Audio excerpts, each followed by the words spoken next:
Hello everyone and welcome back to my channel Teaching Diary.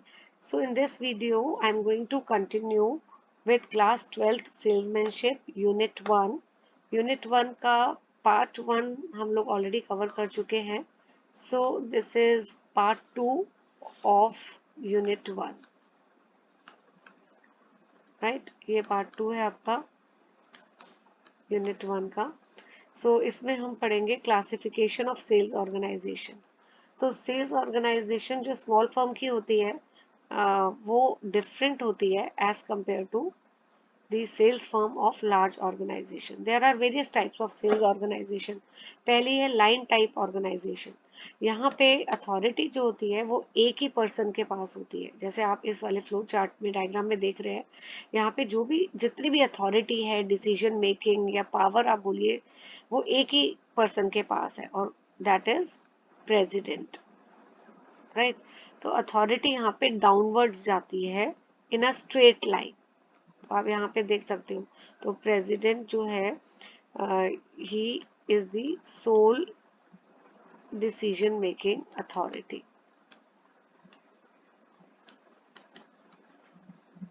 Right. And इसके बाद आप यहाँ पे देखिए जो अथॉरिटी है it is flowing downwards. Right. तो एडवांटेजेस क्या है लाइन अथॉरिटी के. लाइन अथॉरिटी में देखिए क्या है, बेसिकली प्रेसिडेंट की अथॉरिटी वाइस प्रेसिडेंट के ऊपर है ना, और वाइस प्रेसिडेंट आगे काम जो है वो उसकी अथॉरिटी है. Sales manager and sales manager gets the work done from sales person. तो एडवांटेजेस क्या है कि यहाँ पे डिले नहीं होता है. पॉलिसी फॉर्मुलेशन में डिले क्यों नहीं होता? क्योंकि डिसीजन मेकिंग जो है वो एक ही के हाथ में है. किसके हाथ में? प्रेसिडेंट के हाथ में. तो उसको किसी से कंसल्ट नहीं करना और कुछ भी डिसीजन जो भी है उसने अपने आप ही लेनी है, तो कोई डिले होता ही नहीं है. कंफ्यूजन भी नहीं होती है यहाँ पे और रिस्पॉन्सिबिलिटी कोई शिफ्ट भी नहीं कोई कर सकता. राइट. सो यहाँ पे जो है it also enable develop strong executive give opportunity to capable man to rise up. तो यहाँ पे जैसे जो भी कैपेबल पर्सन होता है जिसको काम दिया गया, अगर वो काम अच्छी तरह परफॉर्म कर रहा है तो उसको अपॉर्चुनिटी मिलती है ग्रोथ की. डिसएडवांटेज क्या है? यहाँ पे लाइन टाइप जो सेल्स ऑर्गेनाइजेशन है it fosters generality rather than specialism. तो यहाँ पे जो स्पेशलाइजेशन है उसके ऊपर उतना फोकस नहीं किया जाता एंड एक पर्सन के ऊपर बहुत ज़्यादा रिस्पॉन्सिबिलिटी होती है. फिर साथ में one person he can be good इधर इन प्लानिंग और इम्प्लीमेंटेशन. लेकिन यहाँ पे जो है everything is done by one person. तो एक इंसान अगर अच्छा काम अगर किसी ने करना है तो नॉर्मली क्या देखा जाता है, प्लानिंग कोई और करता है और एग्जीक्यूशन यानी इम्प्लीमेंटेशन कोई और करता है. But here the picture is different. यहाँ पे दूसरा ये है कि एक कल्चर बन जाता है लाइन ऑर्गेनाइजेशन में यस मैन का. Everybody says yes man to please the boss. Right.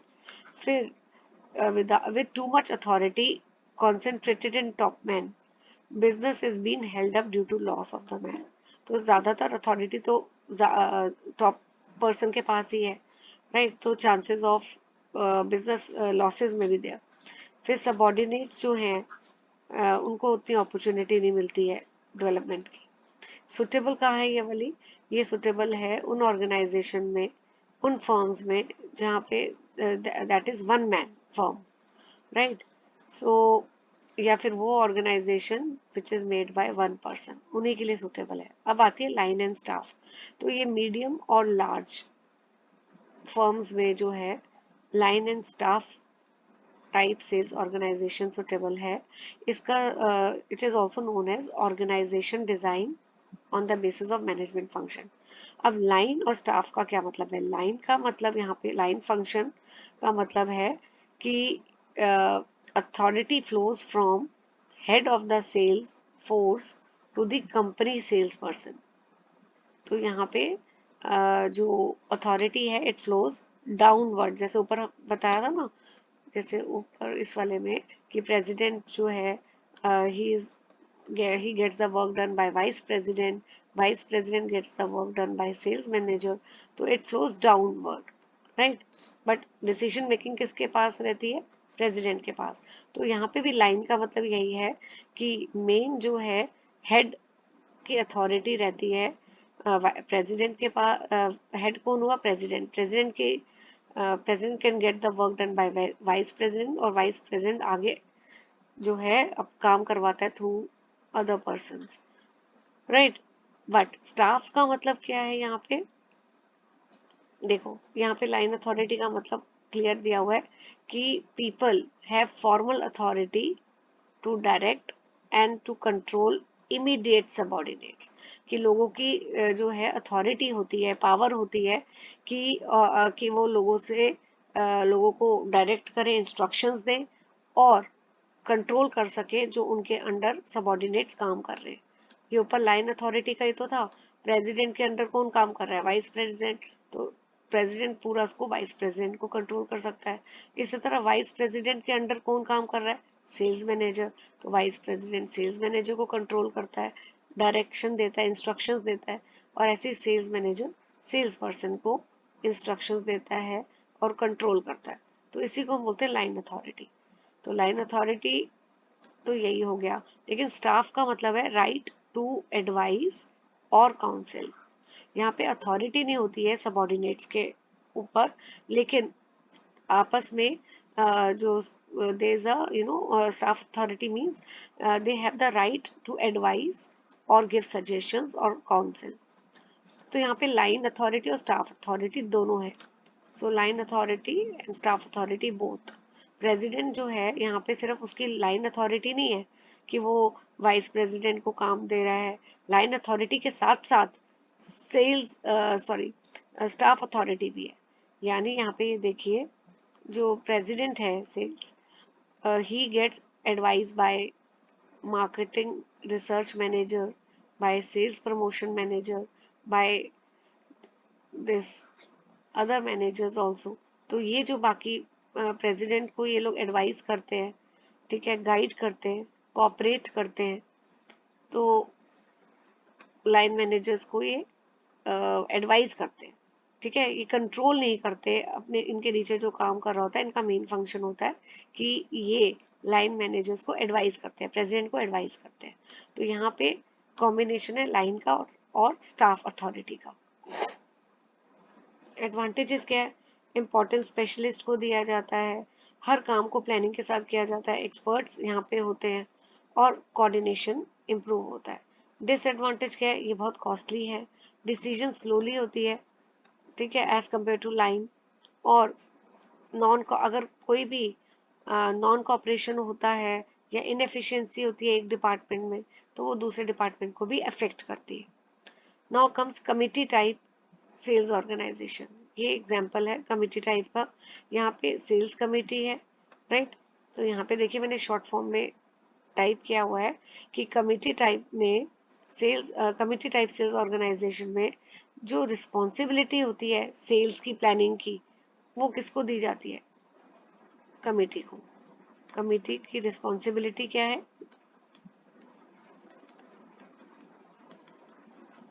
Sales planning की, राइट।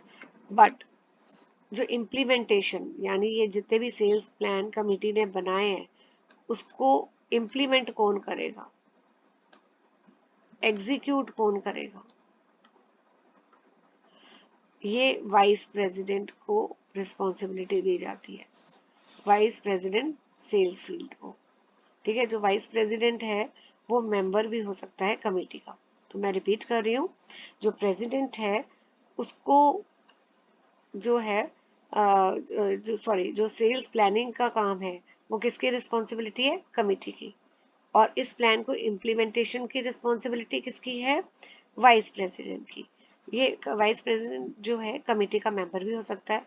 और कमेटी में जो है कौन कौन लोग होते हैं? टॉप एग्जीक्यूटिव्स होते हैं, फंक्शनल स्पेशलिस्ट होते हैं, जैसे मैनेजिंग डायरेक्टर, ठीक है, या प्रेसिडेंट या वाइस प्रेसिडेंट एक्सेट्रा। एडवांटेजेस क्या है इसके? यहाँ पे जितने बेटर कोऑर्डिनेशन है, कोऑपरेशन है। टाइम, डिसएडवांटेज क्या है? Time waste, it can lead to wastage of time, ठीक है, चेयरमैन जो है डोमिनेट करता है, स्लो एक्शन है क्योंकि सबकी कंसेंसस कंसेंट चाहिए होती है, इंटरनल पॉलिटिक्स भी हो सकती है, और there is no scope of individual responsibility. Then comes next type of organization, territorial sales organization. Territorial sales organization को geographical type भी बोला जाता है.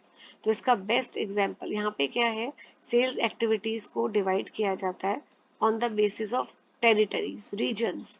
तो डिविजन्स जो हैं आप डोमेस्टिक भी हो सकती हैं या इंटरनेशनल भी हो सकती हैं. तो एग्जाम्पल टेरिटोरियल ऑर्गेनाइजेशन का बेस्ट क्या है, इंडियन रेलवेज. इंडियन रेलवेज में यहाँ पे जो है it is organised on regional basis, जैसे central railway, eastern railway, northern railway. तो ये बेस्ट ऑर्गेनाइजेशन है टेरिटोरियल का. ओके, एडवांटेजेस क्या है, better control, better service, cost is reduced, competition effectively meet होता है. लेकिन डिसएडवांटेज क्या है, एक्सपेंसेस बढ़ते हैं और कंट्रोल एक करना बहुत प्रॉब्लम हो जाता है. फिर यहाँ पे सेल्स पर्सन है वो हर प्रोडक्ट सेल करते हैं to all type of customer. तो इससे ब्रांड जो है they turn into me too product. Me too product का मतलब क्या है कि ब्रांड्स जो हैं या जो भी प्रोडक्ट्स हैं वो सेम ही लगते हैं कॉम्पिटिटर के प्रोडक्ट्स की तरह. कोई डिफरेंस नहीं लगता कि how the product is different from that of competitor, and chances of conflict it is also there. Then comes trade type sales organization. ये suitable है large firms के लिए, right? So यहाँ पे देखिए सक्सेसफुल कस्टमर रिलेशनशिप मेंटेन होते हैं, right? और consumer behaviour, depending upon consumer customer requirement and consumer behaviour, sales planning can be developed, customer loyalty बढ़ती है. डिसएडवांटेज क्या है कि एक्सपेंसिव है, डुप्लीकेशन हो जाते हैं एफर्ट्स के, कोऑर्डिनेशन करना लार्ज फॉर्म में डिफिकल्ट हो जाता है. प्रोडक्ट टाइप ज़्यादातर आपने देखा होगा हिंदुस्तान यूनिलीवर लिमिटेड जो बहुत सारे प्रोडक्ट्स में डील करती है वो ये product type sales organization follow करती है. तो यहाँ पे आपको पता है एग्जांपल देखिए दिया है, अगर कोई भी फर्म है वो एक पर्सनल केयर प्रोडक्ट है उसमें डील कर रही है, फूड प्रोडक्ट्स में डील कर रही है, तो it will follow product type sales organization, right? तो यहाँ पे सेल्स पर्सन जो है वो स्पेशलाइज होते हैं on each product line. Advantage क्या है, हर प्रोडक्ट को अटेंशन मिलती है, interference of other functionary eliminated, और आप एम्प्लॉयज को कंपेयर कर सकते हो, उनके परफॉर्मेंस को इवेल्युएट कर सकते हो, कस्टमर्स को दे गेट सेटिस्फेक्शन क्योंकि उनको प्रॉपर अटेंशन मिलती है. डिसएडवांटेज क्या है, डिफिकल्टी है कोऑर्डिनेशन में, duplication of efforts and cost can also be increased. Suitability, जैसे लार्ज स्केल एफएमसीजी कंपनीज में ये वाला product type sales organisation suitable है, right? Sun Pharma etcetera. Function type sales organisation, यहाँ पे ऑर्गेनाइजेशन को डिवाइड किया जाता है on the basis of the functions, जैसे sales analysis, market research, advertising, personal selling, sales promotion. अब एडवांटेजेस क्या है, तो सेल्स मैनेजर जो है वो रिस्पॉन्सिबल होगा सेल ऑफ द प्रोडक्ट्स. अपने डिपार्टमेंट में हर डिपार्टमेंट का एक अलग मैनेजर होता है, तो वो मैनेजर रिस्पॉन्सिबल है अपने डिपार्टमेंट के प्रोडक्ट्स की सेल के लिए. सुपरविजन इजी हो जाता है. डिसएडवांटेज क्या है, क्विक डिसीजन मेकिंग पॉसिबल नहीं है, हर कोई अपनी रिस्पॉन्सिबिलिटी पास ऑन करता है दूसरे को, और हर डिपार्टमेंट जो है आइसोलेटेड फील करता है. And the last one is hybrid organization. यहाँ पे कॉम्बिनेशन है प्रोडक्ट ऑर्गेनाइजेशन का, फंक्शन का और ज्योग्राफी ऑर्गेनाइजेशन का. तो यहाँ पे देखिए फंक्शन का जैसे एचआरडी, मार्केटिंग, प्रोडक्शन, ज्योग्राफी, सो यहाँ डोमेस्टिक सेल्स, ओवरसीज यानी international customers etcetera.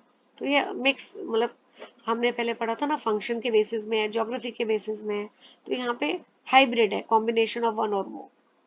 So with this, this unit is over, and in the next video, I shall be continuing with unit 2 of class 12th salesmanship. Till then, stay tuned to my channel. Please hit the like button, share and subscribe to my channel. Thank you for watching the video.